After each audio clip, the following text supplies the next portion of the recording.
दयानंद सरस्वती जी की हर एक पंक्ति में बहुत विशेष चीज लिखी होती है। उन्होंने परोपकार किसको कहते हैं सो मंतव्य प्रकाश में लिखा, जिससे दुराचार दुख और श्रेष्ठाचार से सुख हटे। शब्द अलग हो सकते हैं, भाव ऐसे नहीं है। परोपकार किसको कहते हैं? दूसरों के प्रति हम ऐसा व्यवहार करें जिससे कि उसका दुराचार हटे और उसके दुख दूर हो और उसके प्रति श्रेष्ठाचार हो और उसको क्या मिले? सुख मिले। जब हमारे मस्तिष्क में परोपकार की ऐसी परिभाषा होगी कि मैं जो दूसरों के लिए करने वाली हूं या जो दूसरा दूसरों के लिए कर रहा है उसमें दूसरों के दुराचार हट के उसके दुख हट जाएंगे। तो पहले क्या हट रहे हैं? दुराचार। फिर उसके बाद क्या हट रहे हैं? दुख। और श्रेष्ठाचार करके क्या हो रहा है? सुख। और वो किसको देना है? हमें दूसरे को देना है। तो जब हमारा जीवन, महर्षि दयानंद सरस्वती जी ने समाज के लिए काम करने का क्यों सोचा? क्या, ध्यान से इस बात को समझिएगा, क्या कोई भी व्यक्ति कैसे करेगा? वो उसके आसपास से जो ओरा डेवलप होगा वो कैसा होगा? आईएएस एस्पिरेंट बताएंगे, नेगेटिव होगा ना। मैं बहुत कष्ट में हूं, मेरे पास आप आए तो क्या मैं आपको सुख दे सकती हूँ? कष्ट ही तो दूंगी। कष्ट दिया आपने, फिर आपको मैंने दिया, आपने फिर किसी दूसरे को दिया। महर्षि दयानंद सरस्वती जी इतने इंपॉर्टेंट क्यों हैं? या जितने भी महापुरुष थे जो योगी लोग रहे हैं, ऐसे नहीं केवल महर्षि थे, गौतम बुद्ध भी थे, जैनी भी थे, हालांकि उनके अनुयायियों ने अलग ढंग से उनको प्रस्तुत किया। शंकराचार्य जी भी थे, बहुत बड़े बड़े विद्वान और महर्षि ऋषि हमारे देश में हुए हैं, पर महर्षि दयानंद जी ने उन सबको कंक्लूड किया। तो वो इतने इंपॉर्टेंट, इतने महत्वपूर्ण हमारे लिए इसलिए हो जाते हैं क्योंकि महर्षि दयानंद सरस्वती जी अकेला एक व्यक्ति इतने पूरे बड़े समाज को अपने साथ जोड़ लेता है। एक प्रवचन से लोग उनके जान देने को तैयार हो जाते हैं। ऐसा क्या था उस व्यक्ति में? उनके आभा मंडल पे ऐसा क्या था? क्योंकि उस व्यक्ति को आत्मा प्लस परमात्मा दोनों का साक्षात्कार था। उस व्यक्ति को उस सुख की पराकाष्ठा पता चल चुकी थी, इसलिए वो व्यक्ति चाहता था कि जिस सुख और जिस मुक्ति को मैं अनुभव कर रहा हूं, ये इस विश्व के एक एक व्यक्ति को समझ में आना चाहिए। तो मुक्ति दुख से कैसे छूटा जा सकता है? अब जिस व्यक्ति का विजन ही यही है कि उसको बहुत पैसे कमाने हैं, महर्षि दयानंद सरस्वती जी क्या कहना चाहते थे? किसी व्यक्ति का विजन है, उसका उद्देश्य ये वो तमाम जो हमारे अंदर चीजें हैं वो आईएएस बन के भी हटने वाली नहीं है। महर्षि दयानंद सरस्वती जी जानते थे कि ये मन के जो मलिनताएं हैं इनको कैसे हटाया जा सकता है। फिर चाहे वो मुसलमानों के बीच में रह रहा हो, कोई काटने आ रहा हो, वो तो निडर ही रहेगा। क्यों? उसको पता चल गया है कि प्रतिकूल वेदना से अपने आप को पृथक कैसे रखते हैं, प्लस अनुकूल वेदना से भी अपने आप को पृथक कैसे रखते हैं, उस चीज को समझ गए थे। वो उस चीज को एक एक को देना चाह रहे थे और उसके मूल में वो ईश्वर को रखते थे। किसको रखते थे? ईश्वर को रखते थे। उसी आधार पर उन्होंने आर्य समाज के नियम भी बनाए। संसार में कोई कितना भी उच्च अभ्युदय की प्राप्ति कर ले, जब तक उसको ये बात समझ में नहीं आएगी कि वो किस बंधन में बंधा हुआ है। आप में से कोई ऐसा, हम में से कोई, आप में से नहीं, मुझ में भी, मैं भी आपके साथ हूं, हम में से कोई ऐसा जो समस्त बंधनों से छूट गया है। परिवार में रहते हुए भी अगर आपके घर में प्रतिकूल अवस्थाएं हैं और आप अपने मन को या मैं अपने मन को नियंत्रण में करने लग गई हूं, तो मैं परिवार में रहते हुए भी बंधन में हूं कि मुक्ति में हूं? बताइए, मुक्ति में है ना। परिवार में रहते हुए भी मुक्ति में है, किसी भी परिस्थिति में मुक्ति में है। अब हम लोगों के पास कितना भी आर्य समाज के सिद्धांत हमें कंठस्थ हो, कितने ही वेद हमने रटे हो, कितने ही शास्त्र हमने रटे हो, कितने ही लच्छेदार हम प्रवचन करते हो, यदि हमें उस अनुभव को हमने अनुभव किया ही नहीं है, उस प्रत्यक्ष का अनुभव हमने किया ही नहीं है, तो कितना भी पढ़ने मुक्ति नहीं होगी। क्लेश प्लस अपेक्षा। अब ये उसको मुक्त नहीं होने देगी। इस बात ने उसको किस में बांधा हुआ है? एक बंधन में बांधा हुआ है। अब जब ये फ्रस्ट्रेशन उसके अंदर है, यद्यपि वो परोपकार कर रहा है, लेकिन उसने सबसे पहले उस परोपकार करने में किसकी हिंसा की है? स्वयं की हिंसा की है। अब बताइए, जिसने स्वयं की हिंसा की है वो दूसरों को सुख देने लायक है? कदापि नहीं दे सकता। समझ रहे हैं इस बात को? जब हम परोपकार करते करते खुद कष्ट में आ जाएं, तो हम परोपकार कैसे करें? महर्षि ने तो बिल्कुल ही परिभाषा ऐसी बनाई ही नहीं। सुख की शुरुआत पहले स्वयं से होती है, फिर जाकर के सुख की शुरुआत दूसरों से होती है। लोग मुझे कहते हैं, ये लोग ना ऐसे काजू बादाम खाते रहते हैं, कुछ नहीं करते, मंच पे जाके प्रवचन झाड़ते हैं और कुछ नहीं करते। ऐसा लोग बोल देते हैं, कहेंगे इतनी जवानी में तुम काम करने के बजाय तुम लोग ये करते हो। अब वो चीज यदि समझ में आ जाए कि पहले स्वयं को सुखी बनाना है, तभी हम मंच पे बैठ करके दूसरे को उस गहराई और उस सच्चाई को बता सकते हैं। उसके लिए हमें वो मेहनत करनी पड़ेगी। केवल इंफॉर्मेशन रखना, केवल इंफॉर्मेशन से कुछ नहीं होगा। अगर केवल हम इंफॉर्मेशन इकट्ठा करते रहेंगे तो उस अनुभव के स्तर पर हम नहीं जा पाएंगे जहां महर्षि दयानंद सरस्वती जी हमें ले जाना चाहते हैं।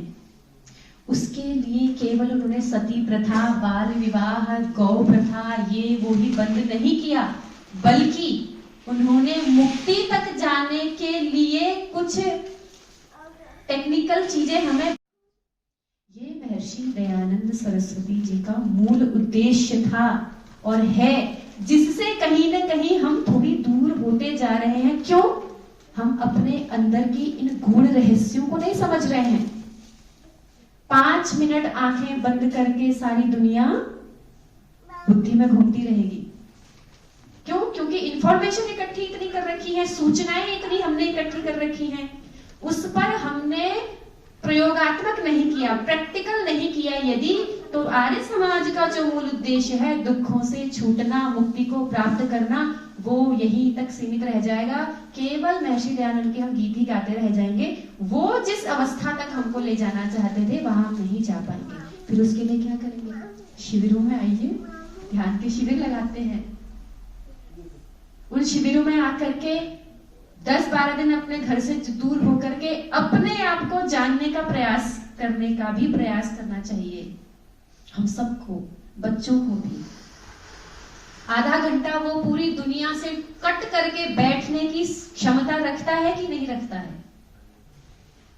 आधा घंटा यदि वो बैठ करके पूरी दुनिया से कट करके बैठने की क्षमता रखता है, ये ज्ञान जितना भी हम ले रहे हैं ये इन क्लेशों को हटाने के काम आना चाहिए, ना कि क्लेश को बढ़ाने के काम आना चाहिए। कई बार नॉलेज, इंफॉर्मेशन, अच्छी बातें भी हमारे क्लेश को बढ़ा देती हैं, हमारी चिंता को बढ़ा देती हैं, हमें स्टेबल नहीं करती हैं। तो हम कैसे स्टेबल रहें? एक दिन सबको पैदा हुआ और एक दिन सबको मर जाना है। जीवन में उसने क्या पाया, इसका चिंतन करना ही आर्य समाज है। आर्य समाज जो सोशल रिफॉर्म्स हो वो अब उनकी जरूरत है नहीं। इसीलिए महर्षि दयानंद सरस्वती जी केवल सोशल रिफॉर्म तक नहीं रहे, उन्होंने अपने शिष्यों को वो गूढ़ रहस्य भी दिए हैं। सत्याग्रह प्रकाश का 7वां, 8वां, 9वां समोल्लास को हजारों बार पढ़ेंगे तो नई चीजें मिलेंगी। ईश्वर, जीव, प्रकृति, मुक्ति, बंधन, अविद्या, विद्या की जो महर्षि ने परिभाषा की है, उस गूढ़ता को जब समझ जाएंगे हम, उन्होंने सत्याग्रह प्रकाश में केवल खंडन मंडन नहीं किया है, उन्होंने सत्याग्रह प्रकाश में मुक्ति तक जाने की सीढ़ियां हमको दी हैं। और महर्षि दयानंद सरस्वती जी ने ऋग्वेदादि भाष्य भूमिका में उपासना विषय लिखा है। उस उपासना विषय में उन्होंने योग दर्शन के सूत्रों को रखा है। लोग कहते हैं महर्षि का योग दर्शन पे भाष्य नहीं मिलता है।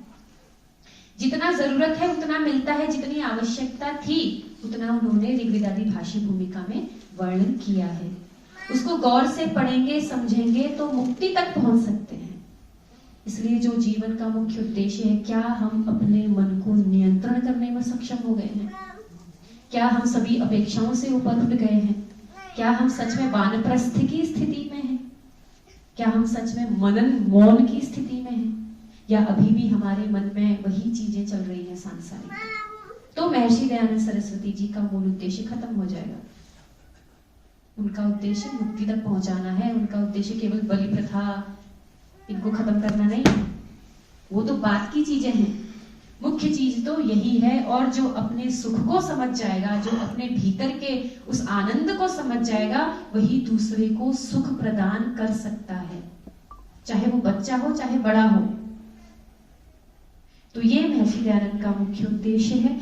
अब महर्षि दयानंद सरस्वती जी ने आर्य समाज का पहला नियम क्या है जी? अपने मन को कंट्रोल करना है कि सामने यदि प्रतिकूल अवस्थाएं चल रही हैं तो मुझे क्या करना है, मुझे कैसे उस पर कंट्रोल करना है।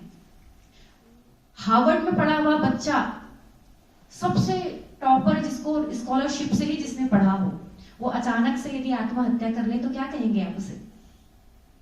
हार्वर्ड में पढ़ा है, सबसे बड़ी यूनिवर्सिटी विश्व की, सबसे स्कॉलरशिप से ही पढ़ा है, उसने कभी फीस ही नहीं भरी, लेकिन अचानक से उसने आत्महत्या कर ली। माँ बाप को पता भी नहीं चला कि बच्चे ने किस कारण से आत्महत्या की। ये चीज समझने की जरूरत है। ऐसा क्या चल रहा था उसके मन में कि उसने आत्महत्या कर ली? बहुत बड़ी घटना हुई थी कुछ सालों पहले ये, ठीक है। तो महर्षि दयानंद, इस बात को समझना है हमें कि हमारा जो मूल उद्देश्य है जीवन का, वो मुक्ति पाना है। और मुक्ति केवल ऐसे ध्यान में बैठ के नहीं मिलेगी, अपने व्यवहार में करके मिलेगी। ध्यान और व्यवहार को दोनों को साथ में लेकर चलना पड़ेगा। घर में सासू माँ ने बहू को कुछ बोल दिया तो बहू को गुस्सा आएगा। अभी हम लोग ऑनलाइन पढ़ाते हैं, ऑनलाइन सत्यार्थ प्रकाश की कक्षा चलती है, उसमें रविवार को हम लोग नॉर्मल कक्षा रखते हैं जिसमें जो आर्य समाजी नहीं है बिल्कुल, वो लोग जुड़ते हैं। तो प्रश्न पूछ रही थी, मेरी जो सासू माँ है ना, सासू माँ, वो सासू माँ मेरी मतलब काट लगाती है, किसको? बाहर वाले लोगों को। मेरी बुराई किसको करती है? बाहर वाले लोगों को करती है। मैं इससे बहुत परेशान हूँ महाराज। फिर मैंने उनसे पूछा, ये मुक्ति विषय चल रहा है, मैं आपको जो समझाना चाह रही हूँ, ये किसी के भी जीवन में चलता है। तो मैंने उनसे पूछा कि आपकी सासू माँ आपको मुंह पे बोलती है कि नहीं बोलती है? उन्होंने कहा नहीं, मुंह पे नहीं बोलती है। मैंने कहा क्यों नहीं बोलती है, आपने कभी सोचा? तो वो सोच में पड़ गई। मैंने कहा इसलिए क्योंकि आपकी सासू माँ आपसे बात करने में डरती है, तभी तो वो बाहर बोल रही है। यदि सासू माँ अपनी बहू से खुल के बात करने लग जाए तो उनको बाहर बोलने की जरूरत पड़ेगी? या फिर बहू अपनी सासू माँ की बात बाहर बोलने लग जाए? व्यक्ति को नहीं अपना पाया, क्या वह व्यक्ति समाज में अच्छा काम कर सकता है? कैसे करेगा समाज में अच्छा काम? कैसे करेगा परोपकार?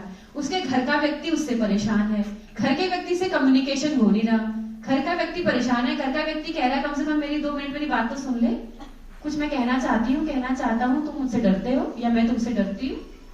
तो वो समाज में कितना भी काम कर ले, उसका चित्त निर्मल नहीं हो सकता। जैसे ही घर आएगा, यानी घर से बचने के लिए भी लोग समाज का काम कर रहे होते हैं, वो भी बंधन है।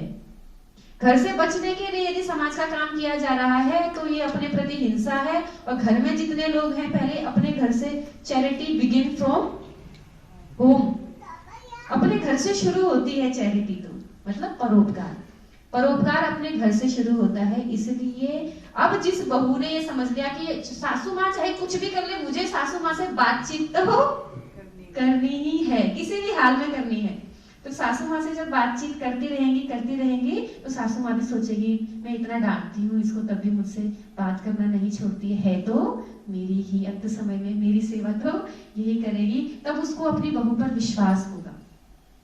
ये बात समझ में आ रही है? ये सासू माँ के लिए भी है, बहू के लिए भी है। ऐसा नहीं केवल सासू माँ की साइड ले रही हूँ मैं, बहू की साइड भी ले रही हूँ।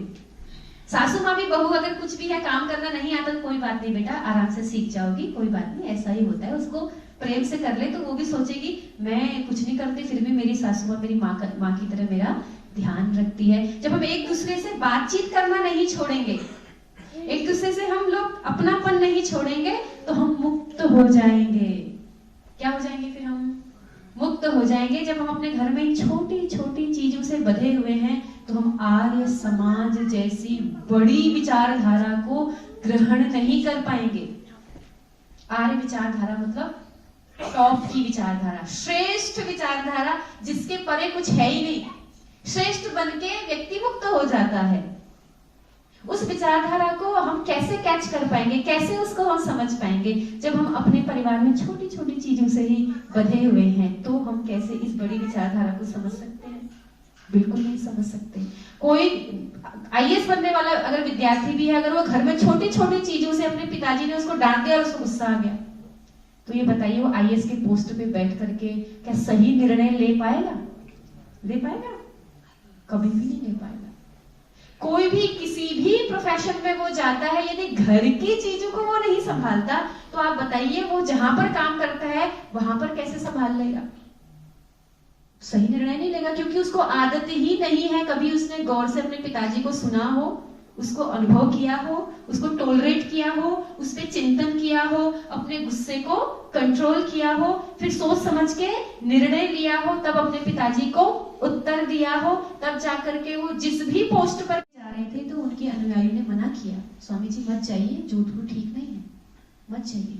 जैसे स्वामी जी को आभास था कि जाना तो है, डरना तो है नहीं, और मरना तो मुझे है ही, क्योंकि उनको पता चल चुका था। आप सोचिए वो योगी व्यक्ति थे, 18-18 घंटे समाधि वाला व्यक्ति, क्या उनको इंट्यूशंस नहीं आते होंगे कि उनके खिलाफ कुछ होने वाला है? तो सामान्य व्यक्ति तो थोड़ी था महर्षि दयानंद का।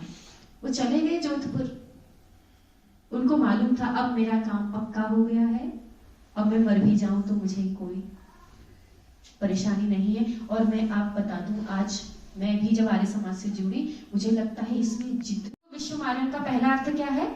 स्वयं का संपूर्ण पहले आर्य करो, मानसिक, वाचनिक और शारीरिक कर्मों को पहले क्या करिए?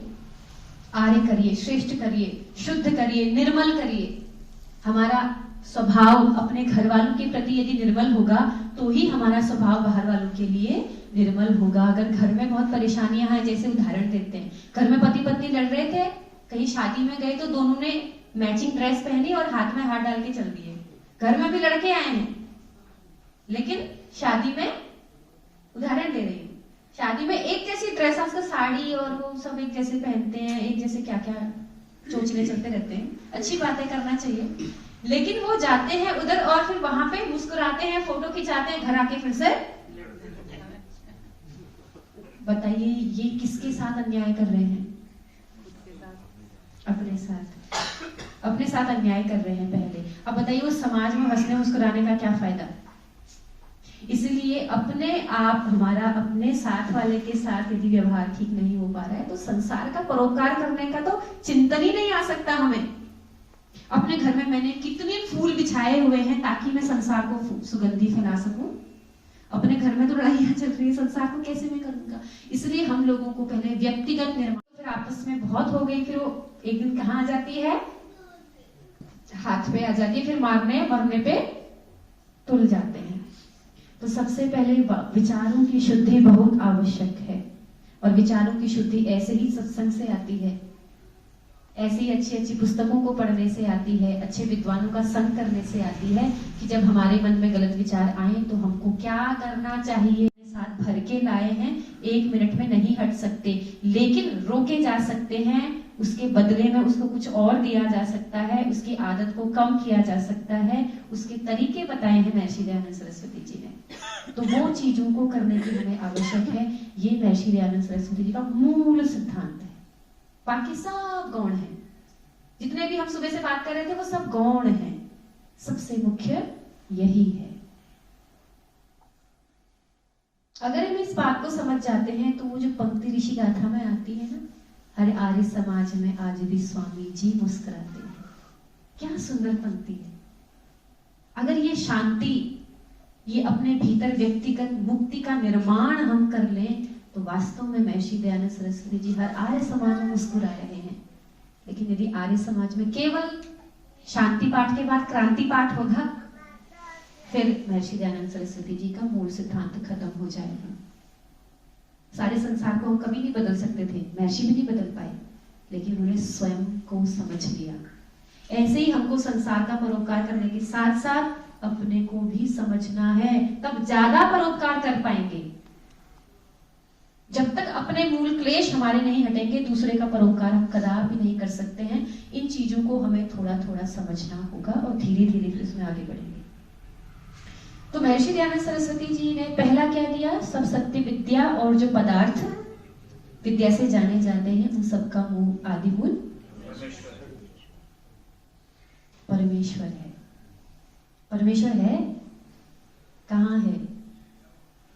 हम लोग दूसरा नियम, ईश्वर सच्चिदानंद स्वरूप निराकार सर्वशक्तिमान न्यायकारी दयालु अजन्मा अनंत निर्विकार अनादि अनुपम, 20 उसके गुण को याद कर लेने से क्या परमात्मा अनुभव?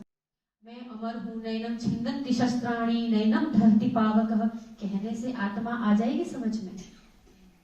नहीं आएगी। कैसे आएगी फिर आत्मा समझ में? प्रैक्टिकल करने से। और प्रैक्टिकल कैसे करेंगे? अपने मन में जो भी गलत, जब तक मन निर्मल होने चाहिए, नोबल वर्क। यज्ञ मीन्स नोबल वर्क। नोबल पुरस्कार मिलता है ना, किसको मिलता है? जो अतुलनीय काम करता है समाज में, उसको नोबल पुरस्कार मिलता है। ऐसे ही यज्ञ है, जो अतुलनीय काम करने लग जाए निस्वार्थ भाव से, जिसमें परोपकार की भावना हो, दूसरे को कष्ट देने की भावना न हो, और साथ में अपना बैलेंस भी वो बनाए। ऐसा नहीं अपने को कष्ट देके दूसरे को सुख देने चला। अब आप प्रश्न करेंगे कि महर्षि दयानंद सरस्वती जी को तो इतने कष्ट थे, फिर वो क्यों करते थे? क्योंकि उन्होंने अपने को और परमात्मा को जान लिया था, इसलिए उनको अधिकार है कि वो अपने को कष्ट दे करके भी समाज का भला कर रहे हैं। लेकिन अभी जिसने अभी ये भाव अपने अंदर अनुभव ही नहीं किए हैं कि मैं अमर हूं, परमात्मा मेरे साथ है, अगर वो संसार का परोपकार कर रहा है और स्वयं को कष्ट दे रहा है, तो वो अपने संस्कारों को और बिगाड़ रहा है। इसलिए हमें दोनों में बैलेंस बनाने की, संतुलन करने की बहुत आवश्यकता है। भारत में लोग सबसे ज्यादा डॉक्टर, सबसे ज्यादा क्या कहते हैं जो वो देता है, सलाहकार। पिताजी समझ गए। हम भारत के लोग सबसे ज्यादा सलाहकार होते हैं। अपना भले ही हम कैसे भी हो, दूसरे को हम सलाह देते हैं। अपना भले हमको मालूम ना हो, बीमार हो, हम दूसरे को हम दवाइयां बताते हैं। तो उन्होंने कहा अपनी बीमारी ठीक करो, तब दूसरे की बीमारियां ठीक होगी। हम छोड़ करते हैं ना, ऐसा आदत होती है हमको, अरे आपको ये करना चाहिए, वो करना चाहिए, ये करना चाहिए, वो करना चाहिए, ये करो, वो करो, ये तुमने किया था क्या? नहीं पता, नहीं किया आपने।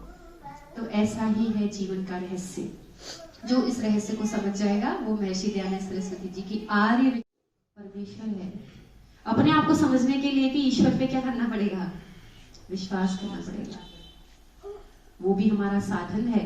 ईश्वर पर विश्वास करना हमारी मुक्ति का साधन है, ठीक है ना? तो ये चीजें हैं। महर्षि दयानंद सरस्वती जी ने आर्य समाधि के नियम में, चौथे नियम में यदि हम चले जाए तो चौथा नियम क्या है? सत्य के ग्रहण करने और असत्य को छोड़ने में सर्वदा उद्यत रहना चाहिए। महर्षि दयानंद सरस्वती जी की दूरदृष्टि देखिए और उनका तरीका देखिए। उन्होंने क्या किया? एक तो नियम बना दिए। पहले 25 नियम अलग से बनाए थे, फिर उसमें उन्होंने बोला था कि आप लोग चेंज कर सकते हो। लेकिन फिर उनको समझ में आया कि ये चेंज करते रहेंगे, अपने अपने सब चौधरी होते हैं, तो फिक्स तो कुछ रहेगा ही नहीं। फिर उन्होंने अलग से 10 नियम बनाए, जिसमें वो अब उसको हम परिवर्तन नहीं कर सकते, और वो परिवर्तनीय है भी नहीं, और वो इतने रहस्यमयी है कि उन्हें परिवर्तन की जरूरत ही नहीं है। अब सत्य क्या है? चौथा नियम, और असत्य के छोड़ने में सर्वदा उद्यत रहना चाहिए। जैसे हम अपने बच्चे को बोले, बेटा आपको घर के नियमों में रहना है। ध्यान से सुनिएगा, महर्षि ने जिस तरीके से उसको कहा, जैसा मैं समझ पाई हूँ अध्ययन करके, बेटा आप घर के नियमों में चलिए, लेकिन यदि आपको ऐसा लगे कि घर में हमारा आचरण ठीक नहीं है, तो आप अपना फैसला ले सकते हैं। समझ रहे हैं इस चीज को? हमने अपने बच्चे को घर के नियमों में बांधा है और कहा है कि यदि आपको हमें कुछ गलत लगे तो आप क्या हैं? स्वतंत्र हैं। अर्थात जब तक आपको लगे कि मैं ठीक चल रहा हूं, तब तक आप मेरी बात को मानना। जब आपको लगे कि उस विषय में मैं ठीक नहीं चल रहा, ऐसा ही शास्त्रार्थ चलता है। महर्षि दयानंद सरस्वती जी ने खुला छोड़ा, अर्थात पूरे विश्व स्तर पर सार्वभौमिक सिद्धांतों को बनाया है उन्होंने। अब 10वें, समय ज्यादा नहीं है इसलिए 10वें नियम में देखिए, 10वां नियम क्या है? सब मनुष्यों को सामाजिक सर्वहित नियम पालने में परतंत्र रहने चाहिए और प्रत्येक हितकारी नियम में सब स्वतंत्र रहे। कितना वैज्ञानिक ढंग से उन्होंने बनाया है। पहले तो परतंत्र कर दिया, हर व्यक्ति को क्या रहना है, परतंत्र रहना है। पहले परतंत्र कर दिया, बोले तुम सब क्या हो, सामाजिक मर्यादाओं में बंधे हुए। उसका समाधान करते हैं और कहते हैं कि प्रत्येक हितकारी नियम में सब स्वतंत्र रहे, अर्थात अपने व्यक्तिगत निर्माण को भूल मत जाना। व्यक्तिगत निर्माण भी आपका चलता रहना चाहिए। हाँ, सामाजिक कुछ मर्यादाएं होती हैं क्योंकि हम सामाजिक प्राणी हैं। जैसे कि सत्य हर जगह नहीं बोला जा सकता, सत्य बोलने की भी कुछ सीमाएं होती हैं। सत्य भी कहाँ, कैसे, कब बोलना चाहिए, उसका विवेक होना चाहिए। इसी प्रकार से हम सामाजिक बंधनों में बंधे होते हैं। हम एक सामाजिक प्राणी हैं। कहाँ तक हमें बंधना है उसका विवेक होना है, कहाँ तक हमें व्यक्तिगत रूप से स्वतंत्र रहना है उसका भी तुम्हें विवेक होना चाहिए। ऐसा महर्षि दयानंद सरस्वती जी आर्य समाज के नियमों में हमको बताते हैं। तो घर से शुरू होता है समाज। वो कहते घर में भी एक घर के नियम होते हैं, उन नियमों में बंधना हमारा कर्तव्य है, लेकिन घर में रहते हुए हमारी भी कुछ स्वतंत्रताएं हैं, उसका भी हमको अवलोकन करना आवश्यक है। और देश को छोड़ने से पूरे विश्व स्तर का भला हो रहा है, आपके निर्णय से तो देश को भी छोड़ दो। ऐसा बैलेंस वो बनाते हैं। लेकिन विवेक होना चाहिए कि बड़े स्तर पर किसका भला हो रहा है और कितना सही तरीके से हो रहा है, जिसमें स्वार्थ नहीं है। तो इस प्रकार से महर्षि दयानंद सरस्वती जी आर्य समाज की नियमों की व्याख्या करते हैं। और हर नियम में आप देखेंगे तो कुछ ना कुछ रहस्य मिलता है। उसको जितनी भी गहराई से पढ़े उतनी गहराई उन जो नियमों में है वो हमें मिलती है, जो परिवर्तनशील भी लगते हैं और जिनमें परिवर्तन करना भी नहीं है। इस तरीके से उन्होंने अपने आर्यों को, अपने अनुयायियों को ऐसा खुला मंच दिया है कि तुम जितनी मेहनत करोगे तुम शीर्ष स्थान पे जाओगे, तुम्हें किसी के नीचे रहने की जरूरत नहीं है। इसीलिए हर आर्य समाज का विद्वान जब मंच पे बैठता है तो उसकी अपनी एक कॉन्फिडेंस होता है उसमें कि हाँ, मैं जो बोल रहा हूँ मेरा विचार है। ये आवश्यक नहीं कि मेरे विचारों से आप सहमत हो, लेकिन मुझे जो लगा मैं वो बता रहा हूँ। लेकिन ये भी उसके अंदर मर्यादा रहती है कि अब जो चीज गलत है उसको भी सुनने की उसके अंदर क्या होनी चाहिए, क्षमता होनी चाहिए कि वो अपने उस गलती को सुधार सके। तो इस तरीके से महर्षि दयानंद सरस्वती जी ने हम लोगों को एक मूल चीजें दी हैं जिसे पकड़ करके हमें चलना है। आप लोग कुछ प्रश्न पूछना चाहते हैं तो और पूछ सकते हैं, फिर हम लोग। देखा न कोई दूजा ऋषिवर